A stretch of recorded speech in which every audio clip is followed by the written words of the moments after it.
Hi everyone, this is Dr. Aqiqur Rahman and I am here with surgery important topics. Last time मैंने आपको medicine के important topics दिए थे and this time I am here with the surgery important topics. So guys, these topics are important for NEET PG, INSET as well as FMG students, but I am mainly concerned with FMG. So guys, सबसे पहले आप इन topics को करें and rest आप फिर जहाँ से आपको जो पढ़ना है वो पढ़ें. सो सबसे पहले सर्जरी में हम पढ़ते हैं सूचर्स के बारे में. ओके, तो सूचर्स जो है नॉन एब्जॉर्बेबल एंड एब्जॉर्बेबल होते हैं. ठीक है, तो आपको ये सारे जो कौन सा एब्जॉर्बेबल है एंड कौन सा नॉन एब्जॉर्बेबल है उसमें वो आप रेडी कर लें. एंड मेनली इसमें कैटगट सूचर्स के बारे में एंड विक्राइल होता है एंड पीरियस दैट इज़ पॉलीडायग्जोनॉन एंड डेक्सोन के बारे में हम लोग पढ़ते हैं. ठीक है, तो ये सारे सूचर्स एंड कलर्स इसके आप याद कर लें. एंड इसके नेक्स्ट है इंस्ट्रूमेंट. एंड इंस्ट्रूमेंट्स में आपको बीपी हैंडल वगैरह रिट्रैक्टर्स के बारे में हीमोस्टैटिक डिवाइसेस के बारे में आपको पढ़ना होता है. तो इंस्ट्रूमेंट्स आप यहाँ से कवर कर लें. एंड उसके बाद most important topic that is post of fever. Okay, and आपको इसके कॉम्प्लिकेशन जानने हैं कि डे 1 to डे 7 में कौन कौन सा होगा. ठीक है, for most common cause of post of fever day 1 में कौन सा होता है, D2 में कौन सा होता है.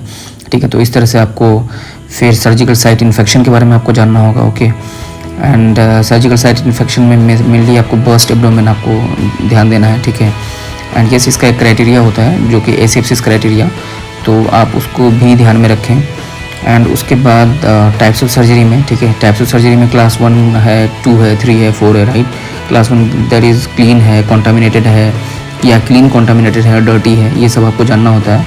एंड आफ्टर दैट आप शॉक पे जाते हैं. ठीक है, तो टाइप्स ऑफ शॉक जैसे cardiogenic shock, neurogenic, hypovolemic, septic shock, ये सब के सब आपको पढ़ना होता है. ओके, एंड इसके बाद अगर हम चलें तो ट्रॉमा में, तो यार ट्रॉमा में जो ट्रायज होता है, ठीक है, जिसके लिए जैसे कि इमीडिएट, डिलेड और मिनिमल और डेड के लिए हम लोग कौन कौन सा कलर कोड करते हैं, तो ये सब आपको जानना होता है. ठीक है, तो इमीडिएट के लिए जैसे कि रेड कलर वाला होता है ना, एंड डिलेड के लिए जो है वो आपको येलो, एंड ग्रीन जो है वो वॉकिंग वुंडेड होता है. ठीक है, एंड डेड के लिए तो ब्लैक होता है. तो ये ट्रायज में आपको जानना होता है और ये हमेशा क्वेश्चन आता है गाइज. एंड ट्रायज के बाद आप हम लोग इसमें प्राइमरी सर्वे करते हैं. ठीक है, तो ABCD, A for airway, B for breathing, C for circulation and D for disability, ये सब चेक करते हैं. And yes most importantly shock में हम बात करेंगे. तो शॉक के जो क्लासेस होते हैं 1 2 3 4, राइट, तो इसमें ब्लड लॉस कितना होता है उसी के हिसाब से हम लोग माइल्ड, मॉडरेट एंड सीवियर में इसको डिफाइन करते हैं. एंड कितना लॉस होता है ब्लड, यूरिन नहीं है, ब्लड लॉस. ओके, तो ब्लड लॉस कितना होता है, लाइक अगर 750 से ज़्यादा हुआ है ना तो कौन से क्लास में आएगा, एंड कब ब्लड की ज़रूरत होती है ना, तो क्लास 3 में जो है हम लोग ब्लड इसको देते हैं. ठीक है, एंड यस गाइस इसके बाद चेस्ट ट्रॉमा में चलते हैं. तो चेस्ट ट्रॉमा में आपको tension pneumothorax, massive haemothorax and cardiac tamponade के बारे में पढ़ना होता है. ठीक है, एंड इसमें आपको चेस्ट एक्सरे भी दिया हो रहेगा, तो ये सब आपको पहचानना होना चाहिए. एंड इसमें हम लोग क्या करते हैं कि नीडल थोरैकेस्टोमी किस में करते हैं, ICD किस में करते हैं. ओके, एंड ICD करते हैं तो कौन सा इंटरकोस्टल स्पेस में करते हैं. राइट, तो ये सारी चीज़ें आपको जाननी होती है. एंड यस गाइस इसके बाद ब्लंट ट्रॉमा और एब्डोमिनल ट्रॉमा में चलते हैं. तो इन दोनों में आपको डिफरेंस आना चाहिए. और अनस्टेबल और स्टेबल पेशेंट में हम लोग क्या करते हैं, तो E-फास्ट के बारे में भी आपको जानने आना चाहिए. एंड CCT कब करते हैं, E-फास्ट कब करते हैं, ये सब आपको आना चाहिए. ओके, एंड यस गाइस इसके बाद हम लोग GU ट्रॉमा की तरफ चलते हैं. एंड GU ट्रॉमा में हम लोग AST ग्रेडिंग के बारे में पढ़ते हैं. AST ग्रेडिंग जो होता है वो kidney, liver, pancreas as well as splenic trauma के लिए हम लोग करते हैं. तो इसमें आपको ग्रेड 1 to 5 आना चाहिए कि ग्रेड 1 में क्या होता है, 2 में क्या होता है. ओके, एंड इसका इन्वेस्टिगेशन ऑफ चॉइस भी आना चाहिए आपको. एंड इसके बाद हम लोग चलते हैं यूरेथ्रल ट्रॉमा की तरफ. तो यूरेथ्रल ट्रॉमा में आपको investigation of choice as well as treatment of choice भी आना चाहिए. एंड इसमें आपको ये भी पूछता है कि ये बल्बर यूरेथ्रल इंजरी है या फिर मेम्ब्रेनस इंजरी है. ओके, एंड इसके साथ साथ आपको फिर एक्स्ट्रावेजेशन ऑफ यूरिन भी ये लोग पूछते हैं. ठीक है, कि स्ट्रेडल इंजरी हुई तो यूरिन जो है कहाँ गया है ना, तो ये सब आपको आना चाहिए. एंड इसके बाद हेड ट्रॉमा मैंने मेडिसिन में भी बताया आपको. तो EDH, SDH और SAH आपको ये तीनों के बारे में आपको पढ़ना है. ये बहुत इंपॉर्टेंट टॉपिक है. एंड EDH में कैसा दिखता है, SDH में कौन सा शेप दिखता है, ये सब आपको आना चाहिए. किस में सूचर्स क्रॉस करते हैं मिडलाइन, किस में नहीं करते हैं, ये सब आपको आनी चाहिए. राइट, इसके साथ साथ आप एओर्टिक इंजरी के भी बारे में जान लेते हैं. और जब एओर्टिक इंजरी की बात करते हैं तो एओर्टिक ओक्लूजन आता है. ठीक है, तो एओर्टिक ओक्लूजन में जो है उसका क्या लाइक क्लिनिकल सिम्टम्स होता है, वो सब आपको आना चाहिए, राइट। एंड उसके बाद आ जाते हैं मोस्ट इम्पोर्टेंट टॉपिक, हर बार यार क्वेश्चन आता है नर्व इंजरी पे, ओके। इस बार भी आएगा, तो नर्व इंजरीज आप बहुत अच्छे से कर लें। एंड इस पे भी क्वेश्चंस आ ही जाते हैं। एंड उसके बाद चलते हैं हम लोग बर्न में। तो बर्न का यार फर्स्ट डिग्री बर्न है, सेकंड डिग्री है ना, उसमें सुपरफिशियल और डीप आता है सेकंड डिग्री में, फिर थर्ड डिग्री आता है। तो इसका आपको मैनेजमेंट आना चाहिए अच्छी तरह से, ठीक है। कि IV फ्लूइड तो सब में चलाते हैं, बट रिंगर लैक्टेट किस में चलाते हैं, DNS किस में चलाते हैं, ठीक है। तो ये सब आपको आना चाहिए। एंड बर्न का एक रूल होता है, rule of 9, that is Wallace's rule, okay. तो गाइज वो भी आपको पता होना चाहिए। एंड इस बार भी जुलाई में क्वेश्चन आया था, तो आप इसका Wallace's rule, that is rule of 9, ये आप बिल्कुल अच्छे से करके जाएं। एंड यस गाइज, उसके बाद कुछ स्कोर्स हैं, राइट। तो जैसे कि क्यू सोफा स्कोर हो गया, रिवाइज ट्रोमा स्कोर हो गया, मेस हो गया, मेल्ड हो गया, पेल्ड हो गया, BCF स्कोर हो गया, GCS is the most important guys. आप GCS को अच्छी तरह से रट जाए। एंड GCS-P भी आता है। एंड बैरेट्स जो ब्रेस्ट के लिए होता है, एंड अल्वेराडो स्कोर एंड चाइल्डपग स्कोर, ये सब आपको जानना होता है। इन ये स्कोर्स आप तो एकदम बिल्कुल अच्छी तरह से रट जाओ आप। इसके बाद ये thyroid surgery and it's complication, इसके बारे में आपको पढ़ना होता है।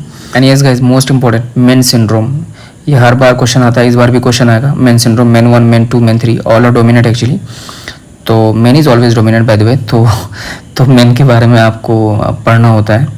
एंड इसके बाद ब्रेस्ट पे चलते हैं। तो ब्रेस्ट में आपको fibroadenoma, fibroids tumour, duct ectasia and CA breast के बारे में पढ़ना होता है।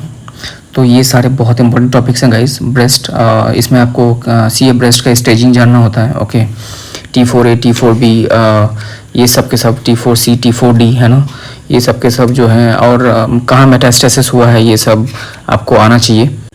एंड यस, उसके बाद वेरिकोज वेंस, ये भी इंपॉर्टेंट टॉपिक है। एंड फिर DVT में हम लोग कौन सा कंप्रेसिबल है, कौन नॉन कंप्रेसिबल है, ये भी आपको आना चाहिए। एंड अल्सर्स में arterial ulcer, venous ulcer, diabetic और न्यूरोपैथिक अल्सर, ये सब आपको आना चाहिए गाइज। एंड यस, हर बार क्वेश्चन आता है यूरिन क्रिस्टल्स पे। तो मोनाइज्डम, that is calcium oxalate monohydrate, जिसके हम लोग ट्रिक में पढ़ते हैं मोनाइज्डम, ओके। तो एंड कैल्शियम ऑक्सलेट के बारे में आपको पढ़ना है, ठीक है।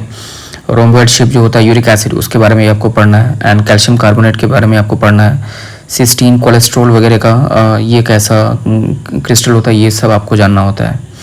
तो आप अच्छे से करें यूरिन क्रिस्टल्स को। और हाँ गाइज, एक्सरे में आपको पूछा जाता है, एक्सरे ऑफ पुटी किडनी आता है, स्टैगहॉर्न कैलकुलस हो गया, और मेडुलरी नेफ्रो कैल्सिनोसिस और प्यूजो, ठीक है। लेकिन प्यूजो में आपको ध्यान देना होगा कि ये वहाँ दिया हुआ होगा IVP डिलेड, ओके। तो ये सब आपको जानना होता है। एंड यस, हर्निया में आपको इंडायरेक्ट, डायरेक्ट एंड हेज़लबेग ट्रायंगल के बारे में आपको पढ़ना है। एंड हर्निया के साथ साथ आपको कैंसर ब्लैडर के बारे में भी पढ़ना है, और उसका मैनेजमेंट भी पढ़ना है, ठीक है। And yes guys, urine crystals में आपको और चीज़ ध्यान देना होगा कि यूरोलिथियासिस जो होता है उसका मैनेजमेंट कैसे होता है, ठीक है। PCNL कब करते हैं, ESWL कब करते हैं, वो सब आपको जानने आना चाहिए, ओके। तो इसके बाद हम लोग चलते हैं फिर GIT में। तो GIT में आपको पढ़ना होता है जेंकर्स के बारे में, ठीक है। Zenker's diverticulum, achalasia, CA oesophagus, okay. Mallory विस्टियर, बोरहाफ सिंड्रोम, बहुत इंपॉर्टेंट है यार बोरहाफ सिंड्रोम, ओके। ये पढ़ लें आप।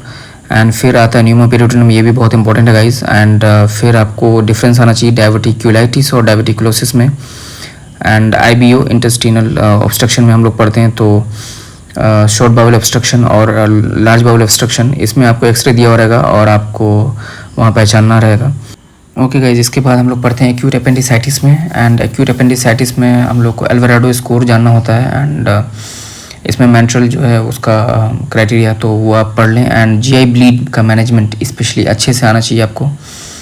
तो GI ब्लीड मैनेजमेंट में आप कब अपर GI एंडोस्कोपी करते हैं, क्या ड्रग ऑफ चॉइस है, ये सब आना चाहिए। एंड गॉल स्टोन्स में इन्वेस्टिगेशन ऑफ चॉइस क्या है, ठीक है। ERCP, MRCP कब करते हैं, ये सब आपको डिफरेंस आना चाहिए। एंड यस गाइज, उसके बाद चलते हैं हम लोग कोलेटिकल सिस्ट में, ठीक है। इसमें टोरानी क्लासिफिकेशन होता है on the basis of extra hepatic और इंट्रा हेपेटिक, ओके। एंड इसका भी मैनेजमेंट आपको जानना होता है। कब ERCP करते हैं, ठीक है, कब लिवर ट्रांसप्लांट करते हैं, या फिर कब रोएनवाई हेपेटिकोजेनेस्टोमी करते हैं, ये सब आपको जानना है। एंड बाइल डक्ट इंजरीज में आपको बहुत सारे classification like bismuth classification, Strasbourg classification and Stewart classification, ठीक है। लेकिन आपको मेनली क्वेश्चन आता है स्ट्रासबर्ग पे। एंड येस मोस्ट इंपॉर्टेंट यार 2024 जुलाई में यार इस बार बहुत सारे क्वेश्चन है ग्राफ्ट पे, तो आप ग्राफ्ट इस बार बहुत अच्छे से करके जाएँ। एंड यस गाइज ये सारे थे मोस्ट इंपॉर्टेंट टॉपिक्स इस बार के एग्ज़ाम के लिए। तो सबसे पहले आप इन सब टॉपिक को अच्छे से कवर करें, उसके बाद आप ऐड ऑन करें। अगर वीडियो अच्छा लगा हो तो please give thumbs up and share करें अपने दोस्तों से। And best of luck guys, फिर मिलते हैं नेक्स्ट वीडियो में इंपॉर्टेंट टॉपिक के साथ। Bye bye.